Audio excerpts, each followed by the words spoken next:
एक समय की बात है जब बादशाह अकबर का परचम पूरे देश में फैलने लगा था। उसी दौरान तुर्किस्तान के बादशाह को अकबर की बुद्धिमत्ता की परीक्षा लेने की सूझी। तुर्किस्तान के बादशाह ने अपने दूत को संदेश पत्र देकर कुछ सिपाहियों के साथ दिल्ली रवाना किया। बादशाह ने पत्र में लिखा था, मुझे सुनने में आया है कि भारत में ऐसा पेड़ है जिसके पत्ते को खाकर इंसान की आयु बढ़ाने में मदद मिल सकती है।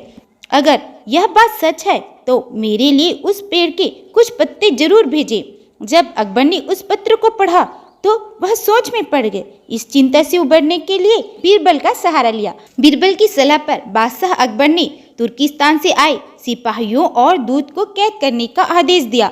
सिपाही और दूत के कैद खाने में कई दिन बीत जाने के बाद अकबर और बीरबल एक दिन उनसे मिलने गए।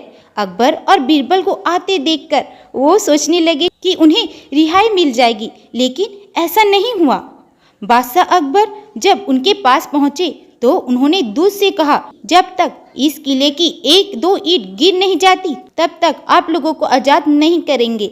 ऐसा होने तक आप सभी के लिए यहाँ खाने पीने का पूरा इंतजाम किया जाएगा। इतना कहकर बादशाह अकबर और बीरबल वहाँ से चले गए।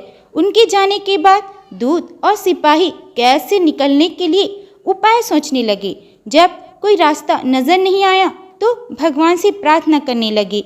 जल्द ही उनकी प्रार्थना रंग लाई और कुछ दिनों बाद अचानक तेज भूकंप आया और भूकंप के कारण किले का एक भाग टूटकर गिर गया। इस घटना के बाद दूत ने अकबर के पास किले की दीवार गिरने की खबर भिजवाई। यह खबर सुनते ही बादशाह अकबर को अपना वादा याद आया और उन्होंने तुर्किस्तान के दूत व सिपाहियों को दरबार में प्रस्तुत होने का आदेश दिया। उनके दरबार में पहुंचते ही बादशाह अकबर बोले, अब तो आप सबको अपने बादशाह के द्वारा भेजे गए पत्र का उत्तर मिल गया होगा। अगर अब भी आपको समझ नहीं आया तो मैं समझा देता हूँ। तुम सिर्फ 100 लोग हो और तुम्हारी आह सुनकर किले का एक हिस्सा गिर गया, तो सोचो जिस देश में हजारों लोगों पर अत्याचार होते हैं उस देश के बादशाह की आयु कैसे बढ़ेगी।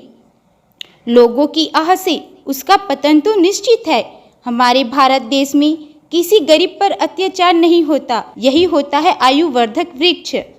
उसके कुछ दिन बाद बादशाह ने उन सभी को उनके देश भेज दिया और रास्ते में होने वाले खर्चे के लिए कुछ पैसे भी दिए। दूत ने तुर्किस्तान पहुंचकर भारत में घटित सारी बात विस्तार से बादशाह को बताई। अकबर बीरबल की बुद्धिमत्ता देखकर तुर्किस्तान के बादशाह ने दरबार में उनकी बहुत प्रशंसा की। इस कहानी से हमें यह सीख मिलती है कि सभी के साथ प्रेम से रहना चाहिए और कमजोर पर अत्याचार नहीं करना चाहिए। साथ ही वही देश तरक्की करता है जहां प्रजा सुखी रहती है। तो आज के वीडियो में बस इतना ही। अगर आप लोगों को मेरा ये वीडियो पसंद आए तो लाइक सब्सक्राइब जरूर करें। मिलते हैं अगले वीडियो में। Bye bye.